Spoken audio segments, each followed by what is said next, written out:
Au sommaire de ce journal, l'ouverture du 9e sommet des chefs d'État et de gouvernement de la communauté économique des États de l'Afrique centrale, CEAC, consacré à la réforme de cette institution, ouvert aujourd'hui à Libreville, au Gabon, la RDC représentée par son président. Les pluies diluviennes et torrentielles ne sont pas encore finies, laissant sur leur passage des dégâts. Vous suivrez dans ce journal la menace de la nationale numéro 1 qui risque de se couper en deux au niveau des Mweneditu dans la province de Lomami. Mesdames et messieurs, bonsoir. Si vous nous rejoignez dans ce journal de 20h sur la RTNC. Et je le disais en titre que l'actualité reste dominée par l'ouverture du sommet extraordinaire de chefs d'État et des gouvernements des pays membres de la communauté économique des États de l'Afrique centrale, CEAC, à Libreville au Gabon, sous la direction de Ali Bongo, président gabonais et président en exercice de cette organisation régionale après une longue période d'absence suite à sa maladie. La République démocratique du Congo y est représentée par le président de la République, Félix Antoine Tshisekedi Tshilombo. On fait le point avec Giscard Koussema. Après 36 ans d'existence, la communauté économique des États de l'Afrique centrale n'a pas donné de résultats suffisants en matière d'intégration régionale. Voilà pourquoi les 11 chefs d'État et de gouvernement de pays membres réunis au Palais de la Rénovation à Libreville ont décidé de donner une nouvelle impulsion à travers une réforme institutionnelle et structurelle de l'organisation. En apposant sa signature sur la charte révisée de la CAC, le chef de l'État congolais Félix Antoine Tshisekedi Tshilombo s'est engagé pour une organisation plus dynamique et viable, à l'instar d'autres blocs régionaux africains.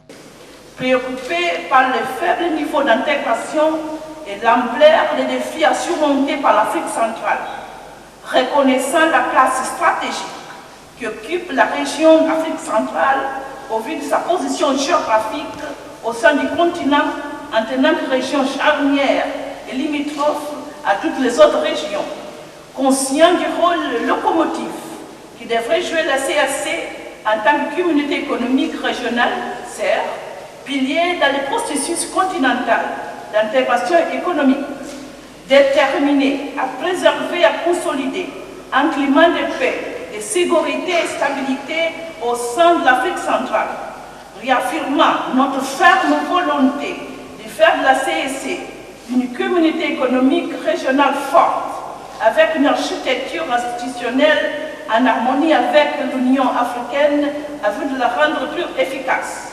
Nous engageons à 1.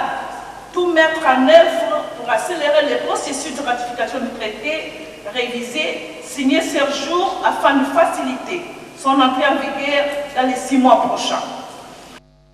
Parmi les innovations apportées figure la création d'une commission de la CAC comme organe exécutif en lieu et place d'un secrétariat général.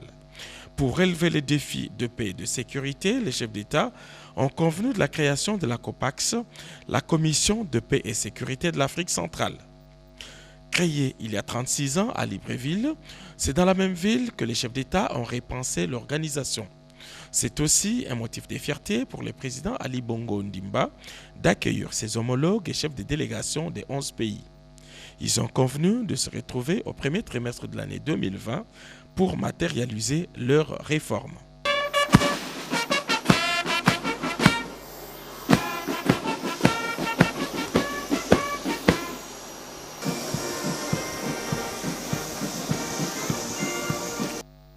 Revenons à Kinshasa pour dire que le meilleur prix de l'innovation et de l'inventeur congolais a été attribué au projet A242. Au total, 10 meilleurs projets ont été retenus par le jury. Les résultats ont été publiés ce mercredi au Pullman Hotel, cérémonie présidée par le Premier ministre Sylvestre Ilunga Ilunkamba. Reportage Pompon Oumba et Françoise Bouela-Bouaki.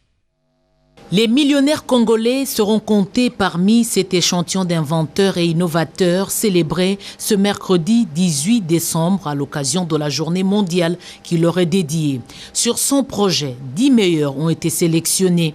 Le meilleur prix a été remporté par le projet sous code A242 avec $10 000 américains comme encouragement du gouvernement central. Le résultat rendu public en présence du Premier ministre Ilunga Ilunkamba. Parmi les critères qui ont concouru à la sélection des 10 meilleurs projets, il y a le caractère innovant et exploitable du projet localement. Un projet à commercialiser dans 3 à 6 mois, il doit rentrer dans le cadre du développement durable. Le chef du gouvernement encourage cette génération et les appelle au travail productif.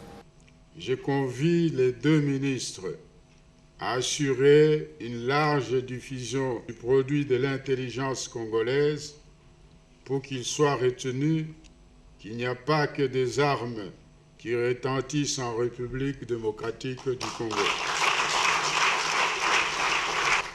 Le gouvernement va s'assurer que cette activité liée à l'invention et à l'innovation congolaise soit organisée chaque année afin de créer l'esprit d'émulation dans la jeunesse congolaise de qui la République attend beaucoup. À vous tous qui avez été sélectionnés, je vous invite au travail pour que désormais vous fassiez partie des premiers millionnaires congolais que mon gouvernement a réussi à promouvoir.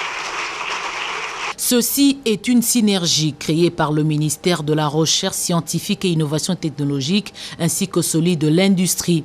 Le FPI et l'ONUDI ont mobilisé 11 millions de dollars américains à gérer par un incubateur qui aura la possibilité d'accompagner les projets jugés bancables pour le début de l'entrepreneuriat de ces inventeurs et innovateurs congolais. La RDC dispose aujourd'hui de 500 entreprises industrielles alors qu'en 1960, le Congo-Kinshasa en avait 9000. La 8e conférence des États partis à la Convention des Nations Unies contre la corruption a vécu à Abu Dhabi, aux Émirats Arabes Unis. La RDC y a été représentée par le vice-premier ministre, ministre de la Justice et garde des Sceaux, Maître Célestin Tundaya Kassende. Reportage Jacques Kabouaba. Abu Dhabi, capitale des Émirats Arabes Unis, a abrité dernièrement la 8e conférence des États partis à la Convention des Nations Unies contre la corruption. La République démocratique du Congo y a été représentée par une forte délégation conduite par le vice-premier ministre, ministre de la Justice et garde des Sceaux, Maître Célestin Tundaya Kassende. Dans son adresse, Maître Tunda a réitéré la volonté de la RDC à combattre la corruption. C'est ainsi qu'il envisage de redynamiser une ancienne structure de proximité permettant de prévenir la commission des actes de corruption, à l'occurrence la brigade antifraude. La corruption étant considérée comme l'un des actes criminels le plus perpétré et moins réprimé au point d'être érigé en un système, son éradication dans nos États respectifs devra découler d'une volonté politique clairement affirmée et doit concerner tous les niveaux de la hiérarchie de chaque pays. C'est ainsi que M. le Président de la République, chef de l'État, son Excellence Félix Antoine Tshisekedi Tshilombo, avait, lors de son investiture, annoncé à la face du monde et au peuple congolais en particulier son engagement ferme à renforcer la lutte contre la corruption en République démocratique du Congo, et ce, en appelant tout le personnel de l'appareil judiciaire du pays, spécialement les magistrats, qui doivent, en toutes circonstances, rendre une justice juste et équitable, sans nullement céder à la tentation de la corruption. Mais plus fort que cela, le président de la République, chef de l'État, a confirmé solennellement à la nation, devant le Congrès réunissant tous les sénateurs ainsi que tous les députés nationaux en date du 13 décembre dernier, qu'il fait de la lutte contre la corruption et le détournement des deniers publics la priorité des priorités de sa politique gouvernementale. Le vice-premier ministre Tunda a révélé que la RDC entend aussi s'inspirer de l'expérience française dans le but de renforcer la lutte contre le détournement des deniers publics, le blanchiment des capitaux, la fraude fiscale à haute échelle et la corruption en mettant en place un parquet financier sans se laisser influencer par quiconque. Et à la Chambre basse du Parlement, l'heure est aux échanges d'expériences entre les députés britanniques et les sénateurs, députés ainsi que les personnels du Parlement congolais. Reportage Sylvie Mwembo. Un atelier d'échange et de partage est organisé par le gouvernement britannique à l'intention des députés et sénateurs de la République démocratique du Congo. Les matières ci-après seront abordées, le rôle des parlementaires, les contrôles et la redevabilité, le travail des commissions permanentes ainsi que le rôle des femmes parlementaires. Le Royaume-Uni croit que la prospérité de tous les pays passe par des institutions indépendantes, transparentes et efficaces. Le rôle d'un Parlement est tout d'abord d'assurer la bonne gouvernance par les votes des lois et ensuite de critiquer constructivement les politiques d'un gouvernement, ce qui est nécessaire pour lutter contre la pauvreté, le conflit et pour améliorer la gestion budgétaire. Et tel que nous sommes en train de l'entendre, de le suivre, c'est vraiment une très bonne expérience et ça pourra nous permettre de voir qu'est-ce qu'on pourra améliorer chez nous. Qu'est-ce qui ne marche pas ici, et c'est un peu de copier ce qui est de mieux là chez eux. Cet atelier fait partie d'un projet global qui a mission de partager l'expertise parlementaire internationale, particulièrement britannique, avec le Parlement de la RDC. Et je le disais en titre, la météorologie n'est toujours pas clémente ces derniers temps, avec des pluies diluviennes et torrentielles qui favorisent la montée des eaux dans la province de Lomami par exemple. La menace est telle que la nationale numéro 1 risque de se couper en deux, d'où les cris d'alarme de la population des Mweneditu. Regardez.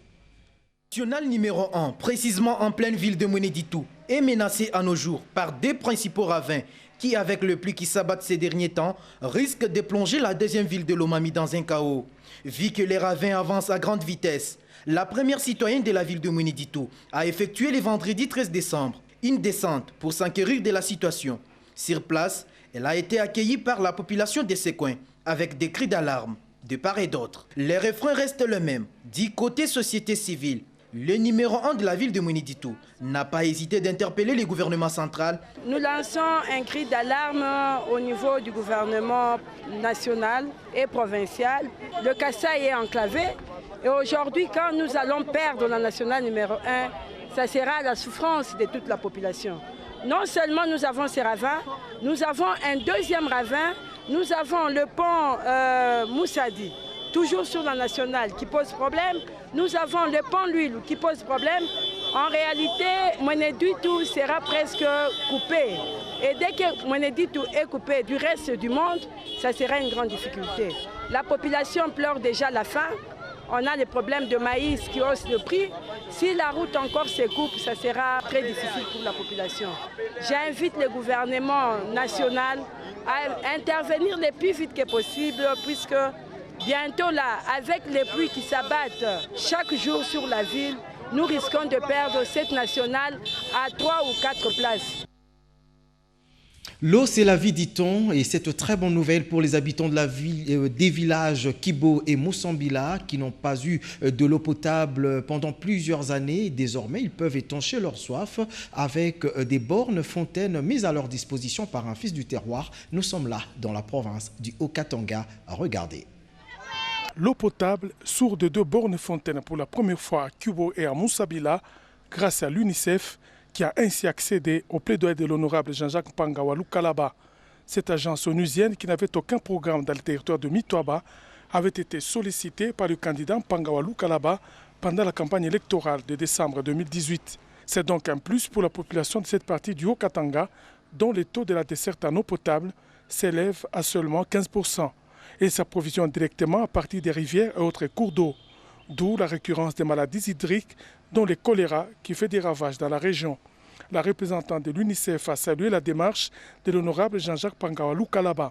Avec lui, l'UNICEF entend établir un partenariat modèle qui va s'étendre à tous les programmes de son agence de 2019 à 2023 à Mitwaba. Dieu faisant, votre député est venu nous voir au même moment. Au moment où on planifiait ça, on ne pensait pas du tout à ici. Parce qu'il nous a dit oui, je viens du village, on a déjà des cas de choléra et tout, qu'est-ce que vous pouvez faire? C'est comme ça qu'on a introduit au moins deux forages pour les 2 communautés ici. De son côté, celui qui s'est fraisé sur des Mitwaba appelle affectueusement Walukalaba ou les Boa à déplorer le déficit criant en eau potable à Mitwaba. De 11 bornes fontaines aménagées en 2014, seules 5 restent opérationnelles. Jean-Jacques Pangawa Lukalaba a saisi l'occasion pour sensibiliser les bénéficiaires à bien entretenir ces bornes fontaines. Nous avons désormais de l'eau potable ici. Cela va nous aider à lutter contre les maladies hydriques. Je voudrais seulement vous demander de bien gérer ces bornes fontaines. Nos partenaires nous ont promis qu'à partir de 2020, ils vont forer d'autres puits à plusieurs endroits. Ensemble, la délégation de l'UNICEF et l'élu de Mitwaba ont sillonné Kubo et Moussabila pour sensibiliser notamment les femmes à respecter le calendrier vaccinal contre les maladies infantiles comme la polio et la rougeole, à ne pas négliger les consultations prénatales et à promouvoir les études des enfants avec un accent particulier sur l'éducation de la jeune fille. Une séance de travail a eu lieu également avec le médecin-chef des zones de Mitwaba sur la situation épidémiologique de la région. Jean-Jacques Pangawa Lukalaba a pris également du temps pour écouter les doléances de sa base et en résoudre d'autres, notamment sa contribution à la prise en charge des soins de santé de tous les malades internés au centre médical de Kubo. Et puis, ces communiqués de presse émanant de la Société nationale d'électricité SNEL SA, département des distributions de Kinshasa, qui informe son aimable clientèle qu'elle procédera ce jeudi 19 décembre 2019 de 12h à 16h au retrait d'exploitation de la ligne 30 kV Lingwala-Kintuka pour travaux. Ce retrait entraînera l'interruption de la fourniture de l'électricité dans certains quartiers des communes de Ngaliema et Mongafula. Toutefois, le rétablissement de la fourniture de l'énergie électrique pourra intervenir aussitôt que les travaux prendront fin. Pour toute information utile, nos centres de vente et services sont à la disposition de la clientèle ainsi que les call centers au 177 et 188. La SNEL présente ses excuses pour ces désagréments, signé département de distribution. Suivons à présent ce qu'a été la réunion du comité de pilotage Essor présidée par la vice-première ministre Élisée Mounembwe. Reportage Peggy Mukunda. C'est sous la présidence du vice-premier ministre, ministre du Plan Élisée Mounembwe, qui s'est déroulée à l'hôtel Sultani la réunion du comité de pilotage du programme Essor. Ce programme d'assistance technique signé entre la République démocratique du Congo et la coopération britannique vient en appui aux efforts du gouvernement pour l'amélioration du climat des affaires. Arrivé aujourd'hui à la fin de son engagement contractuel, il était indispensable de convoquer ce comité de pilotage pour apprécier les activités qui ont été réalisées par Essor afin de fournir une orientation générale et de déterminer la stratégie pour l'avenir. Ensemble, les experts du ministère du Plan, de l'Agence nationale pour la promotion d'investissement et du programme Essor ont validé provisoirement la feuille de route des activités proposées pour cette période d'extension. La réalisation de cette feuille de route nécessite non seulement l'impulsion du gouvernement, mais aussi l'adhésion des différentes parties prenantes à travers plusieurs mécanismes comme ce programme pour rendre effectives les mesures annoncées dans la matrice des réformes qui ont été validées. J'espère que cette réunion, qui s'inscrit dans la même dynamique, sera l'occasion de réaffirmer notre engagement et notre soutien collectif à ce processus, afin de permettre à notre pays, la République démocratique du Congo, d'améliorer son score dans le classement Doing Business 2021. En sa qualité de président de l'organe délibérant de la capitale, le président de l'Assemblée provinciale, ville-province Kinshasa, a rendu une visite de courtoisie au ministre d'État, ministre de la Communication et des Médias, avec qui ils ont discuté des problèmes et de l'actualité brûlante touchant la capitale. Reportage. Distingué positivement par son savoir-faire à la tête du ministère de la Communication et des Médias et une note qui caractérise le travail abattu par le ministre d'État, ministre de la Communication et des Médias, David Jolinou Diwampové Samakilele. Travail salué par le président de l'Assemblée provinciale de Kinshasa, Godempoyi, qui en a profité pour échanger avec le ministre d'État pour s'assurer l'image de marque du pays et des institutions via ses secteurs médiatiques. Son Excellence, Monsieur le ministre Jolinou Makelele, c'est parmi les personnes qui font la fierté de Kinshasa. Je devais me transporter moi-même jusqu'ici pour venir les féliciter de vive voix. C'est la crème de la crème pour notre ville. Nous avons échangé sur des sujets d'actualité, mais c'était d'abord une visite de courtoisie que j'apprécie à sa juste valeur. Et je peux vous rassurer ici, ce que je dis en public, l'élévation du pasteur Mpoyi au niveau de la présidence de l'Assemblée provinciale est un événement majeur. C'est vraiment quelqu'un dont je connais le mérite à travers d'autres personnes et que j'ai eu à approcher. Et moi, il ne me faut pas beaucoup de temps pour connaître quelqu'un qui a de la matière dans sa tête. Et notre conversation de ce jour n'a fait que confirmer cette appréciation. De son côté, le ministre d'État envisage de doubler d'efforts afin que son secteur contribue pleinement au bien du pays. Et puis ces communiqués de presse, le secrétaire général à la communication et médias informe les responsables des entreprises de la presse écrite et audiovisuelle, notamment les journaux, les édits périodiques, les agences de presse, la presse en ligne, les messageries de presse, les imprimeries, les librairies, les radios à caractère non commercial, les radios à caractère commercial, les éditeurs de programmes, les multiplexeurs, les télédistributeurs ou les fournisseurs et les diffuseurs privés de la signature d'un nouvel arrêté interministériel, communication et médias et finances fixant les taux des différents droits, taxes et redevances à percevoir à l'initiative du ministère de la Communication et Médias. La copie du dit arrêté qui est disponible au service du secrétariat général de la Communication et Médias, 6 immeubles Likasi, appartement 1C, place Royale. Nous sommes là dans la commune de la Gombe.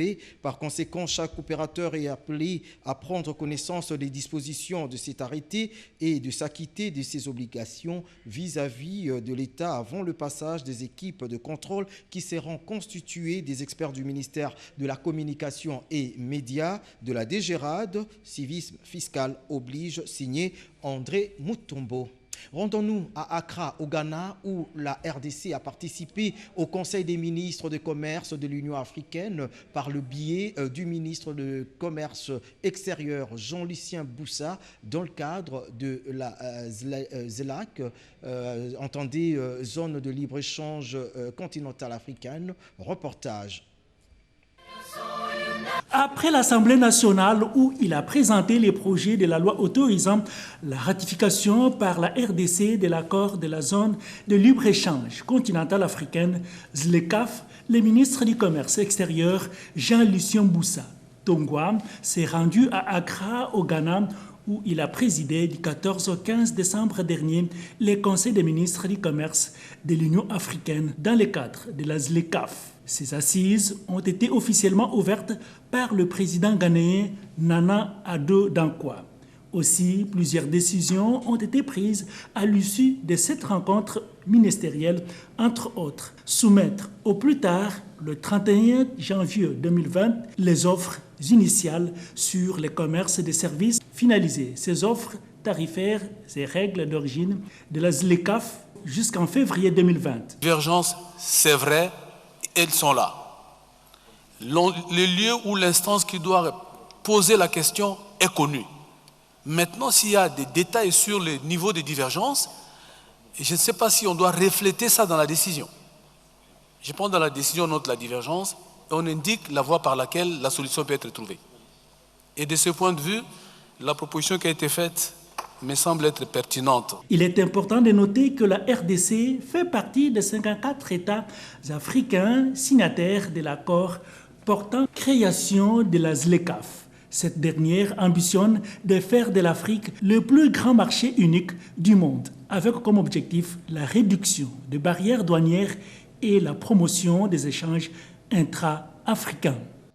Accompagner le gouvernement dans la gestion des catastrophes naturelles, c'est le souci des chefs coutumiers réunis au sein de l'Alliance des autorités coutumières du Grand Kasaï. Ils ont exprimé ce vœu au ministre de l'Urbanisme et Habitat, Pius Mwabilo. Reportage, Eric Kabamba. Les inondations récurrentes, éboulements de terrain, les érosions, autant de catastrophes naturelles qui frappent la RDC et ces derniers temps dans tous les coins seraient certainement un problème spirituel. Affirmation faite par ces chefs coutumiers kassaïens au ministre d'État en charge de l'urbanisme et habitat Pius Mwabilou au cours de cette audience. Ces traditionalistes se disent prêts à accompagner les gouvernements congolais pour stopper ces catastrophes qui endeuillent la population et aussi protéger les vies humaines. Ces autorités traditionnelles comptent organiser dans les tout prochains jours une cérémonie nationale à laquelle seront associés tous les chefs coutumiers du pays pour utiliser toutes les techniques coutumières pour mettre fin à ces situations désastreuses. Nous avons constaté que depuis qu'ils ont proclamé Kin propre, il n'y a que des pluies, des grandes pluies qui détruisent les maisons de gens, qui créent des oraisons. Nous, en tant qu'autorités traditionnelles et coutumières, nous n'avons pas le droit de rester calmes. Nous devons nous mettre debout. La nature, c'est nous. Même les serpents qui sont dans la forêt, ils nous écoutent. Il suffit que vous soyez chef intronisé. Même les poissons dans l'eau vont vous obéir. À la fin, je vous appellerai pour que vous puissiez me rappeler ce que je suis en train de vous dire aujourd'hui. Moment propice pour ces chefs coutumiers de manifester leur indignation à Pius Mwabilou car ils se sentent toujours mis en écart par les gouvernements dans toutes les décisions liées à la gestion des terres. Et le ministre de la Santé a présidé la réunion du comité de coordination de lutte contre la rougeole. Et dans un autre registre, le ministre de la Santé a reçu l'archevêque de Bokungu Ikela. Reportage. Comment résoudre ensemble les différentes préoccupations liées à la santé qui minent la province de la Tchouapa? C'est la question majeure qui était au centre des échanges entre Monseigneur Toussaint Iloko, archevêque du diocèse de Bokungu-Ikela, et le ministre de la Santé, Dr Eteni Longondo. Parmi les points importants énumérés, l'absence d'infrastructures sanitaires viables, pas de stocks de médicaments en nombre suffisant et l'extrême pauvreté du personnel soignant. Moi, vivant en brousse, j'ai fait une tournée de près de 2 mois dans l'arrière-pays, dans mes paroisses du diocèse, 14 paroisses, et j'ai trouvé des infrastructures qui sont pour la plupart très délabrées. Infrastructures sanitaires en particulier et la situation du personnel médical. Alors je suis venu exposer tout cela au ministre comme préoccupation de mes fidèles. J'ai été impressionné par sa disponibilité, et son écoute et la promesse que de son côté, il fera de son mieux pour relever ces défis. C'est avec une attention soutenue que le numéro 1 de la santé a suivi les éléments soulevés par son interlocuteur et a promis de réagir le plus tôt possible. Sur un autre volet, c'est le comité de coordination de lutte contre la rougeole qui était en réunion technique avec le ministre de la Santé dans sa casquette de président du comité de pilotage. Cette réunion hebdomadaire a permis d'évaluer la situation épidémiologique. Et d'après les éléments relevés par le coordonnateur national, il s'observe une nette amélioration concernant la prise en charge sur le terrain. La mise en place des mesures de riposte a permis de réduire sensiblement le taux de contamination. Il sied de rappeler que la campagne de suivi de la vaccination des enfants de 6 à 59 mois évolue normalement. Et puis ce communiqué, le chef d'état-major de la force navale, le vice-amiral Linguma Mata Linguma GMV, demande à tout militaire de la force navale garnison de Kinshasa et ceux venant de l'intérieur se trouvant à Kinshasa à séjour prolongé ou en attente d'affectation de se prendre ou de se présenter à la parade générale de ce vendredi 20 décembre 2019 à 8h30. Un contrôle physique est prévu en leur faveur à la caserne Force Navale Kingabwa, référence Harry Baramoto. Les absents ne s'en prendront qu'à eux-mêmes, signé Linguma Mata Linguma GMV, chef d'état-major de la force navale. Le développement de la province du Nord Ubangui en majeur tributaire de la réhabilitation de la centrale de Moba Mbongo. Une séance de travail a mis autour d'une table le staff dirigeant de la SNEL et le gouverneur de cette province qui s'est fait accompagner des élus de cette province pour évaluer les travaux en cours. Reportage Edith Chala et Yvette Makoutima. Un dernier virage, une dernière étape à franchir pour voir de nouveau les machines de la centrale hydroélectrique des Moba Imbongo tourner en plein régime. Les nouvelles sont satisfaisantes, a écouté le gouverneur du Nord Ubangi, Isato Nzege Koloke, qui a eu une séance de travail avec le directeur général de la Société nationale d'électricité SNEL SA, Jean-Bosco Kayombo Kayan. La SNEL, en tout cas d'une manière autonome, a pris les dispositions depuis que le barrage est en panne. Le barrage était réhabilité, il y a eu une foudre, et donc ce n'est ni de la faute des élus, ni de la faute de la SNEL.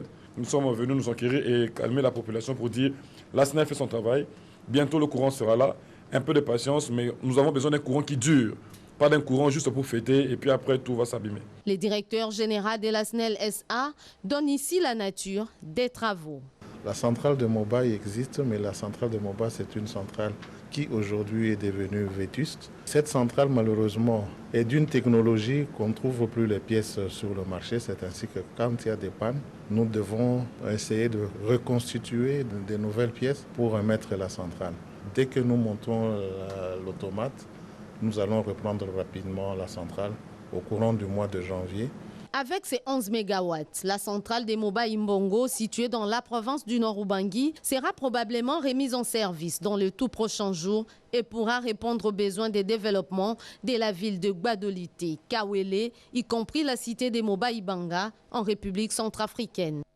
Un autre communiqué de presse à la suite de la publication de l'instruction académique numéro 021. Le ministre de l'Enseignement supérieur et universitaire est saisi de certaines interprétations de cette instruction qui sont de nature à s'aimer des troubles dans l'esprit des étudiants et des parents. Aussi, par le présent communiqué, le cabinet du ministre tient-il à informer l'opinion qu'il est des coutumes à l'enseignement supérieur et universitaire depuis les instructions académiques numéro 08 à 020 que le ministre fixe un même taux de frais annuels exigible à tous les établissements de l'enseignement supérieur et universitaire, aussi bien publics que privés. Par ailleurs, il existe également d'autres frais qualifiés de frais connexes qui sont nécessaires au fonctionnement des institutions et au paiement des différentes primes du personnel des établissements. Les frais connexes sont en effet fixés après discussion au sein des établissements entre les partenaires institutionnels composés de délégués des corps académiques, scientifiques, administratifs, techniques et ouvriers, ainsi que des étudiants.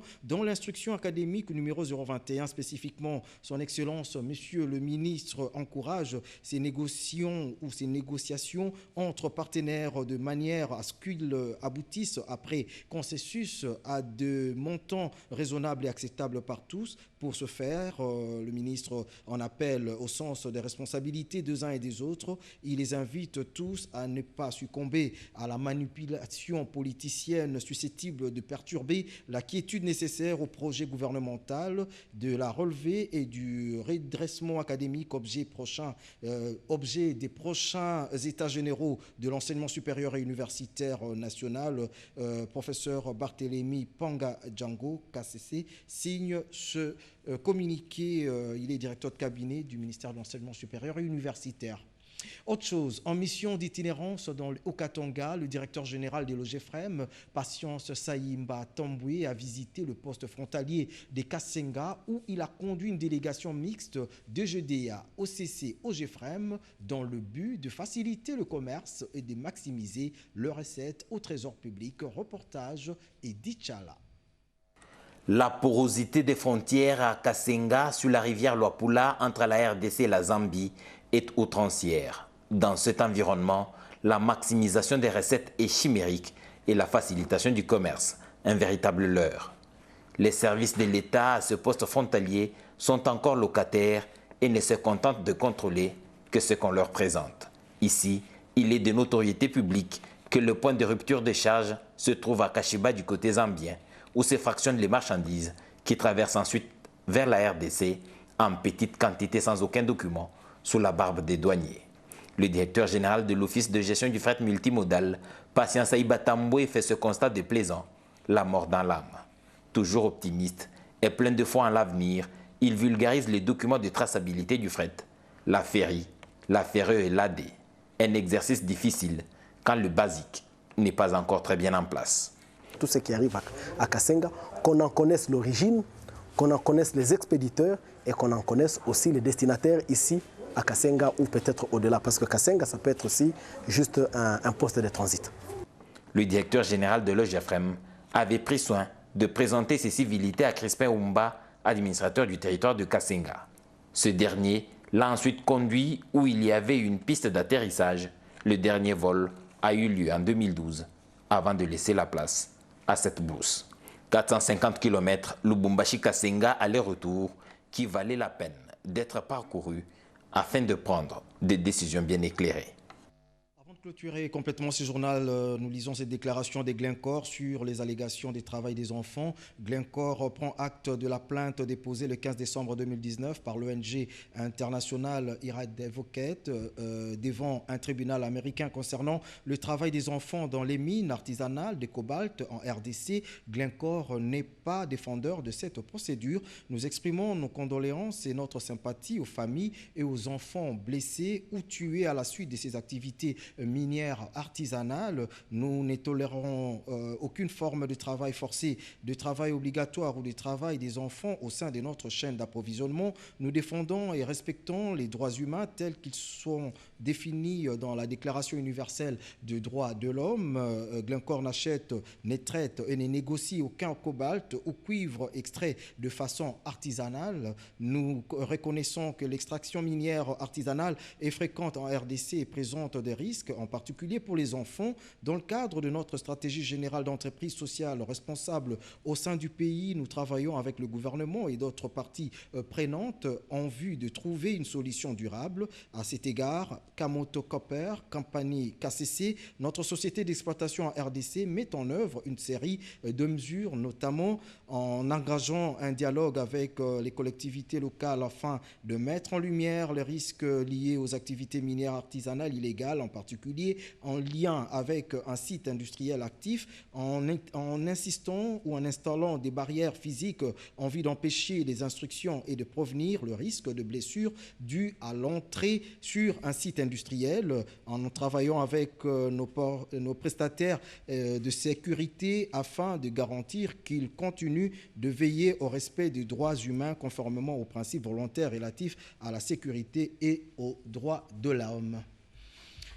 Titre. Rappel du titre au sommaire de ce journal. Vous avez suivi l'ouverture du 9e sommet de chefs d'État et de gouvernement de la communauté économique des États de l'Afrique centrale, CEAC, consacré à la réforme des institutions ouvertes.